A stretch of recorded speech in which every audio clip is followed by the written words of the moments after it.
अस्सलामुअलैकुम। ईट fit phobia के kitchen में आज हम बनाने वाले हैं बहुत ही मज़ेदार प्याज कीमा। इतनी मज़ेदार रेसिपी है कि जो भी खाए उंगलियां चाटता रह जाए।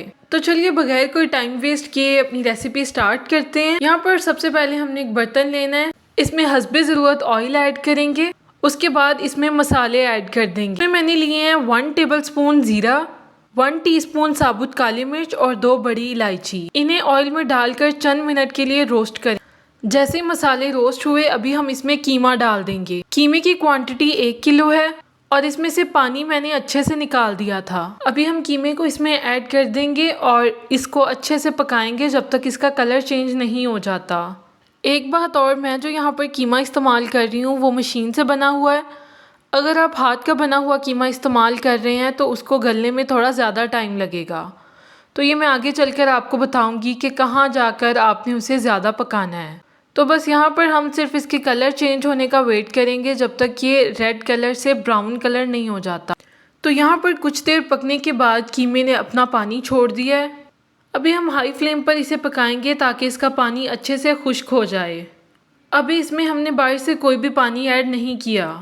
तो यहाँ 2-4 मिनट मज़ीद पकने के बाद कीमे का पानी अच्छे से खुश्क हो चुका है। अभी हम इसमें डालेंगे 1 टेबल स्पून लहसुन अदरक का पेस्ट। इसकी रेसिपी मैंने ऑलरेडी चैनल पर शेयर की है जिसका लिंक मैं डिस्क्रिप्शन में दे दूंगी। इसे कीमे के साथ अच्छे से मिक्स करेंगे।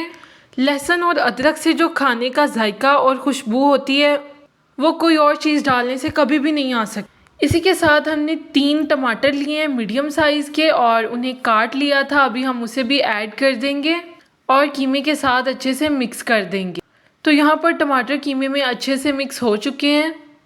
अभी हम इसमें मसाले ऐड करेंगे जिसमें सबसे पहले 1 टीस्पून नमक, हाफ टी स्पून हल्दी और 1 टीस्पून लाल मिर्च पाउडर की ऐड की है। मसालों को कीमे के साथ अच्छे से मिक्स करेंगे। इंग्रेडिएंट्स ऑलमोस्ट वही हैं जो हम टिपिकली कीमा बनाते हुए इस्तेमाल करते हैं, लेकिन सिर्फ कुछ इंग्रेडिएंट्स को आगे पीछे करने से जायका इतना ज़बरदस्त हो जाता है। इस बात का अंदाज़ा आपको तब होगा जब आप ये रेसिपी ट्राई करेंगी। इतना शानदार और मज़ेदार कीमा बनता है। तब तक कवर लगाएंगे जब तक टमाटर सॉफ्ट नहीं हो जाते। तो बस कुछ मिनट के बाद ही टमाटर अच्छे से सॉफ्ट हो चुके हैं। तो हमने अपना कवर खोला है और माशाल्लाह देखें टमाटर बहुत अच्छे से सॉफ्ट हो चुके हैं। और यहाँ टमाटर ने अपना पानी छोड़ दिया था और हम फुल फ्लेम पर इसे पका रहे हैं।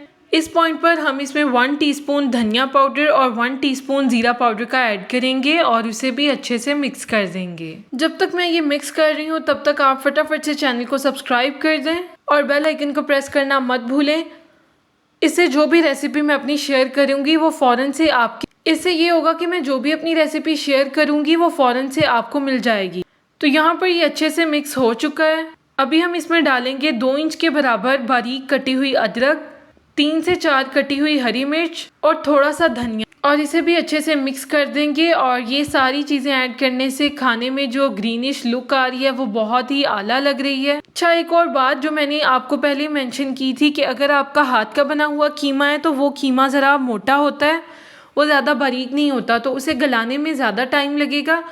तो जिस वक्त हमने टमाटर डाल के उसको कवर करके रखा था उस पॉइंट पे आप उसमें आधा ग्लास पानी का ऐड कर दें। अगर आपका हाथ का बना हुआ कीमा है तो वो कीमा अच्छे से गल जाएगा। तो अभी इस पॉइंट पर हमने अपने कीमे में 1/4 कप पानी का ऐड किया है और उसे कवर लगाकर तकरीबन 2 से 3 मिनट के लिए रख दिया है। जैसे 2 से 3 मिनट गुजरे हम कवर उठाएंगे और हाई फ्लेम पर इसे अच्छे से पका लेंगे। कीमे की अच्छे से भुनाई हो चुकी है। उसके बाद यहाँ पर मैंने 3 प्याज लिए हैं मीडियम साइज़ के, जिन्हें मैंने रफली काट लिया था। ये बहुत ज़्यादा बारीक नहीं है और ना ही बहुत मोटे हैं, बस एक नॉर्मल साइज़ के मैंने प्याज काटे हैं। उन्हें भी ऐड कर देंगे और अच्छे से मिक्स कर देंगे। और ये कटे हुए प्याज कीमे के टेस्ट को दुगना कर देते हैं। तो बस यहाँ पर हमारा कीमा जो है वो ऑलमोस्ट डन होने वाला है। इसे 2 से 3 मिनट के लिए मज़ीद पकाएंगे और उसके बाद हमारा ज़बरदस्त सा कीमा प्याज बिल्कुल रेडी है सर्विंग के लिए। रेसिपी बहुत ही आसान है और खाने में ये उतना ही ज़्यादा टेस्टी है। अगर आप हमेशा की तरह टिपिकल कीमे का सालन बनाते हैं जो यूजुअली घरों में बनता है, तो आप ये रेसिपी ट्राई ज़रूर करें। आपको इतना पसंद आएगा कि आप हर दफ़ा यही रेसिपी बनाएंगे। तो प्याज डालने के बाद हमने इसे कवर कर दिया था 2 से 3 मिनट के लिए, और प्याज ने इसमें थोड़ा सा पानी छोड़ दिया था। बस हाई फ्लेम पे हम पानी को खुश्क कर लेंगे। तो देखिए जी, माशाल्लाह हमारा ज़बरदस्त सा कीमा प्याज सर्विंग के लिए बिल्कुल रेडी हो चुका है। बस अभी हम इसके ऊपर गार्निशिंग करेंगे। सब्ज़ धनिया, सब्ज़ मिर्च और अदरक जो हमने पहले इसमें ऐड किए थे, मैंने उसमें कुछ जो क्वांटिटी थी वो बचा कर रख ली थी, वो एंड में हम सर्विंग करते हुए इसके ऊपर डाल देंगे। इससे जो लुक है वो बहुत ही अच्छी हो जाती है। तो बस यही थी हमारी आज की रेसिपी। ट्राई ज़रूर करें, वीडियो को लाइक और शेयर ज़रूर किया करें, और चैनल को सब्सक्राइब कर दें। बेल आइकन को प्रेस करना मत भूलें ताकि हमारी नई आने वाली वीडियो सबसे पहले आपको मिले। तो बस गर्मा गर्म और मज़ेदार कीमा प्याज को हम सर्व करने वाले हैं होममेड गार्लिक नान के साथ। गार्लिक नान की रेसिपी चैनल पर ऑलरेडी शेयर है, जिसका लिंक मैं डिस्क्रिप्शन में दे दूंगी। तो बस जब तक मैं इंजॉय कर रही हूँ अपना ज़बरदस्त सा मील, तब तक आप अपना ख्याल रखिएगा, दुआओं में याद रखिएगा। मिलते हैं नेक्स्ट किसी अच्छी सी रेसिपी के साथ। अल्लाह हाफिज़।